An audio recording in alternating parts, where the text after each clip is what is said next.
Si bocah duduk di kelas tapi melihat ekor jaguar di luar jendela. Ketika dia sedang berpikir, kenapa si jaguar di sini? Tapi gadis di samping berpikir bahwa si bocah kontak mata samanya. Setelah itu bel kebakaran bergema, murid-murid cepat berlari keluar. Sebenarnya si jaguar dipelihara dari kecil oleh San. Suatu malam ketika kedua ayah anaknya di jalan, sudah ketemu si jaguar kecil. Melihatnya sangat pilu, si bocah membawanya ke rumah dan menamainya Duma. Duma cepat terbiasa dengan kebun. Dia bermain di ladang rumput, tidur dalam sangkar si ayam betani. Duma semakin besar, dia bisa berlari sangat cepat. Suatu hari ayah San berkata, Duma tidak milik tempat ini. Mereka harus membawanya ke ladang rumput, tempat miliknya. Di sana dia bisa berlari, memangsa, menggigit. Mereka akan berangkat pada minggu depan. Waktu itu San sangat nostalgia Duma, tapi hari berikutnya ayahnya tiba-tiba mati. Karena tekanan kehidupan, Ibu San hanya bisa menyewakan kebun dan mencari pekerjaan, dan San dikirimi ke rumah nenek. San ke sekolah. Duma harus di rumah nenek. Di rumah sangat bosan jadi dia menyalakan TV. Tapi adegan di TV membuatnya takut. Membuat nenek di samping juga mengejutkan berlari. Setelah keluar rumah Duma langsung ke sekolah menemui San. Setelah keluar kelas San melihat polisi datang.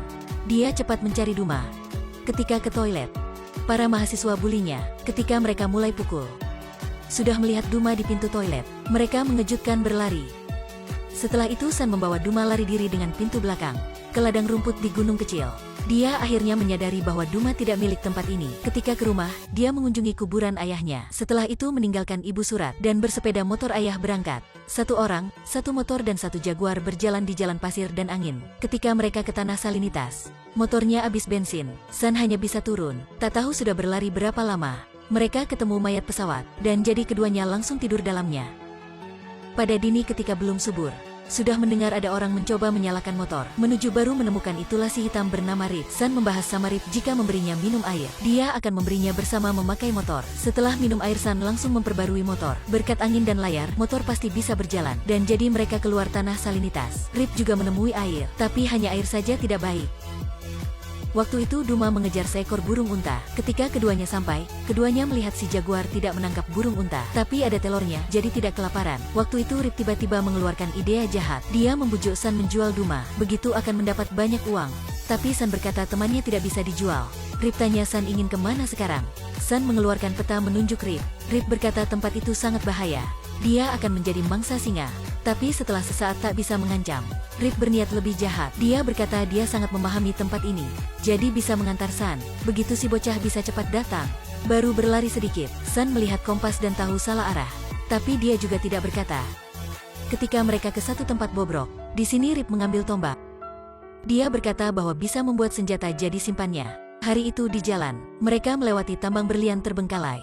Rip menyuruh San menunggu di luar. Dia ingin masuk mencoba mencari. Inilah sempat lari diri terbaik bagi San. Tapi ketika dia belum berlari jauh, langsung mendengar suara dan debu banyak di pintu goa. Pasti dalamnya sudah runtuh. Dia cepat kembali mengamati. Setelah melihat tangan Rip, dia cepat menggali. Menunggu kepala Rip keluar. Dia tidak terus menggali, tapi menaruh sekop di samping. Setelah itu membawa tombak pergi. Setelah ke tepi sungai, dia membocor bajunya menjadi tali kain. Menggunakan cabang pohon dan tongkat membuat perahu sederhana. Setelah itu mereka duduk di layar dan mengalir dengan aliran air. Waktu itu Duma sangat memperhatikan mengamati kedua tepi. Tiba-tiba ke tempat air kuat. Perahunya tertabrak pada batu dan bocor. Waktu itu buaya juga memperhatikan mereka. Dan bersama ke tempatnya. San masih belum bisa keluar langsung ditabrak oleh gelombang lain. Waktu itu buaya juga dengan diam di sampingnya. Dia menggunakan tombak terus-menerus menusuk sembarangan. Baik tusuk maupun berenang ke tepi. Duma waktu itu juga usaha ke tepi. Untungnya keduanya ke tepi dengan aman. Setelah ke tepi kebahayaan selalu di samping mereka.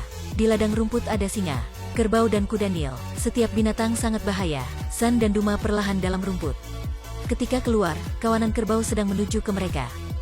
San mengejutkan berputar balik berlari. Untungnya Duma sudah tepat waktu mengalihkan mereka. Tapi juga karena berlari sangat jauh. Jadi San dan Duma sudah saling tersesat. Duma tidak berhati masuk perangkap para pemburu ilegal. Dan jadi dikunci dalam kandang besi. Malam siap datang. Waktu itu singa dan anjing sudah mulai berburu. Ketika San mencari Duma sudah ketemu babi hutan. Dalam gelap dia berlari kocar-kacir.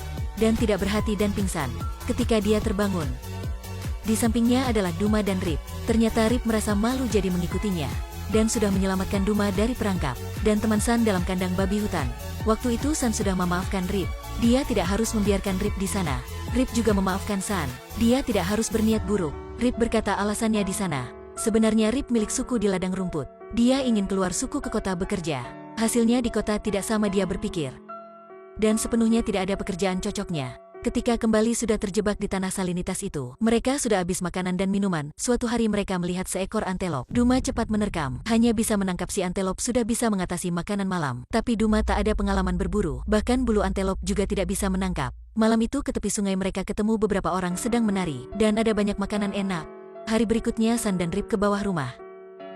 Setelah mempersikap, San peluk perut ke tangga. Si bocah peluk perut ke depan semuanya. Setelah itu terbaring di tanah. Setelah melepaskan baju, depan dadanya adalah ekor ular besar. Orang-orang mengejutkan berlari. Waktu itu San menyuruh Rip cepat membawa tas mengisi makanan. Setelah mengambil cukup, mereka duduk di perahu berangkat. Naik perahu San mengeluarkan uang memberi Rip sebagai kata terima kasih. Rip berkata dia tidak bisa menerima. San berkata jika tidak menerima akan melemparnya ke sungai. Rip menerima uang dan memberi San berlian. Mereka terus berangkat, dan ketemu si antelop yang singa sedang makan. Duma langsung menggigit. Ketika San ingin mencegah dia langsung mengaum. Rip berkata inilah sifat buasnya.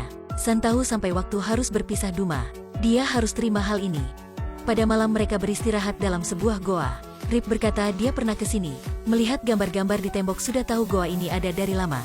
Rip berkata tempat ini dekat sama rumahnya. Waktu itu dia akan ke rumah. Duma akan ke ladang rumput. Dan San juga bisa ke rumah sama ibunya. Pada pagi mereka terus berangkat. Rip berkata desanya di depan itu. Waktu itu Rip tiba-tiba berhenti. Setelah itu adalah serangan datang. Untuk menjaga San tidak digigit, Rip melepaskan jaketnya menutupi badannya. Dan setelah itu memeluknya.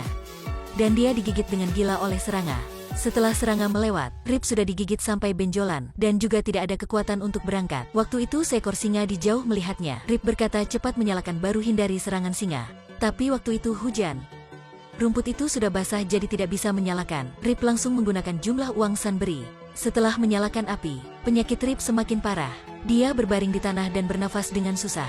San hanya mencari bantuan sendiri. Dia cepat menuju ke api. Waktu itu singa di dekat sudah melihatnya dan cepat mengejar. Untungnya Duma tepat waktu muncul, mengalihkan si singa. San akhirnya sampai di desa. Tapi karena beda bahasa jadi dia baru menandai. Akhirnya untungnya orang ini paham. Ketika orang di desa mengobati Rip, Duma juga menemukan teman hidupnya dan sedang main. Ketika mereka membawa Rip ke desa dan menggunakan caranya mengobati Rip, hari berikutnya Rip terbangun lagi. Dia sudah kembali desa. Setelah itu dia memperkenalkan San istri dan anaknya. Melihat keluarga Rip bersama, San ke ladang rumput. Dia pergi maupun panggil Duma. Waktu itu dia sedang main sama teman hidupnya dan berhasil menangkap seekor antelop. San tahu Duma sudah ke rumahnya. Dia perlahan duduk dan melihat Duma. Dan ingatlah di kalimat ayahnya. Di sini dia baru bisa berlari, berburu dan menggigit. Duma sekali lagi ke samping San. Dia menyentuhnya sekali lagi untuk selamat tinggal. Setelah itu baik menangis maupun pergi. Akhirnya San mengemudi ke kebun. Ibunya sedang bekerja melihatnya. Keduanya cepat saling menuju dan saling memeluk. Film berakhir di sini. Kalian jangan lupa like dan follow page